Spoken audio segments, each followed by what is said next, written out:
ഇത് കോഴിക്കുഞ്ഞിന് വിരിക്കാൻ വെച്ചിട്ടുള്ളതാണ്. 21 ഡേയ്സിൽ കോഴിയും വിരിഞ്ഞും വരുന്നതാണ്. കറണ്ടിലാണ് കോഴിക്കുഞ്ഞിന് വിരിക്കാൻ വെക്കുന്നത്. മുട്ട 20 മുട്ട വെച്ചിട്ടുണ്ട്. അത് വിരിച്ച് കുഞ്ഞുങ്ങളാവുന്നതാണ്. 21 ഡേയ്സ് ആകുമ്പോൾ ഇത് കുട്ടികളായി കോഴിക്കുഞ്ഞുങ്ങളായി വരുന്നതാണ്. ഇതാണ് മുട്ട. എഗ്ഗ് വെച്ചിട്ടുണ്ട്. അപ്പോൾ അത് 21 ദിവസം വെക്കണം. 21 ദിവസം കഴിയുമ്പോൾ ഈ ഓരോ കോഴിമുട്ടകളിൽ നിന്നും കോഴിക്കുട്ടികൾ വരുന്നതാണ്. ഇപ്പോൾ നമുക്ക് 21 ദിവസം വെച്ചിട്ട് കാണാൻ പറ്റില്ല. അതുകൊണ്ട് 21 ദിവസം വെച്ചിരുന്ന കോഴിക്കുട്ടികളെ ഞാൻ കാണിച്ചു തരാം. ഓക്കെ, എല്ലാവർക്കും കാണാം. ഇത് 21 ഡേയ്സായി കുട്ടികൾ. 21 ഡേയ്സ് വെച്ച് കോഴിക്കുഞ്ഞുങ്ങൾ வந்துட்டு தண்ணி ஊற்றுறதுக்காக பைப்பு. இந்த பாக்ஸ் உள்ள எப்பவுமே டேம்பா இருக்கணும், அதாவது வெட்டா இருக்கணும். தண்ணி எக்ஸ்ட்ரா தண்ணி ஆயிடுச்சுன்னா இதை இங்கே சந்து இருக்கு பாரு, இந்த சந்து வழியா வெளியே வந்துடும்.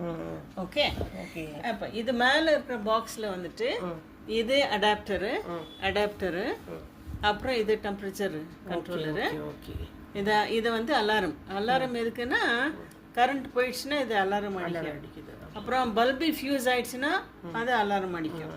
அப்போ நாம் வந்து அதை பார்த்துக்கலாம்.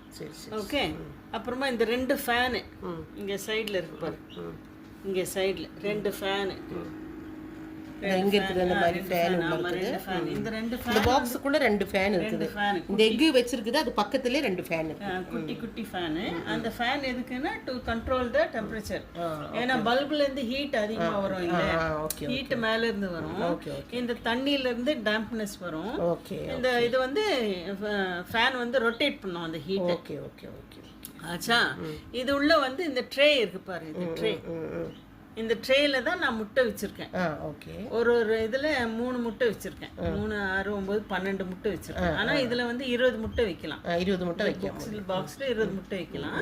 இது வந்து நான் 12 முட்டை தான் வச்சிருக்கேன். இந்த ட்ரே இருக்கே, இந்த ட்ரே வந்து இந்த மோட்டர் இருக்கு இங்க சைடுல பாருங்க, இங்க மோட்டர், கீழே மோட்டர் தெரியுதா?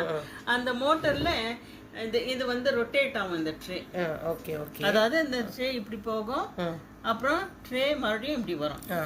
சரி சரி சரி, இப்படி போகும், அப்படி வரும். அப்படி ஆச்சுன்னா இந்த முட்டை என்ன ஆகும், முட்டை வந்து ரொட்டேட் ஆகும். മുട്ട റൊട്ടേറ്റ് ആയത് കോഴി കുഞ്ഞ് വേറെക്ക്. കോഴിക്കുട്ടികളെ ഒരു ദിവസത്തില് ഒരു എത്ര നേരം ലൈറ്റ് കാണിക്കണം മിസ്? വെയില് 10 നിമിഷം ഡെയിലി വെയിലിൽ വെക്കണം. കോഴിക്കുട്ടികൾ കറണ്ടിലാണല്ലോ വിരിച്ചു വന്നത്. അവരെ 10 നിമിഷം ദിവസം വെയിലിൽ കാണിച്ചിട്ട് ഉള്ളിൽ നമ്മൾ കൊണ്ടുപോയി വെക്കാവുന്നതാണ്. എന്ത് ഭംഗിയായിട്ടാണ് നമുക്ക് കോഴിക്കുട്ടികൾ. എല്ലാവരും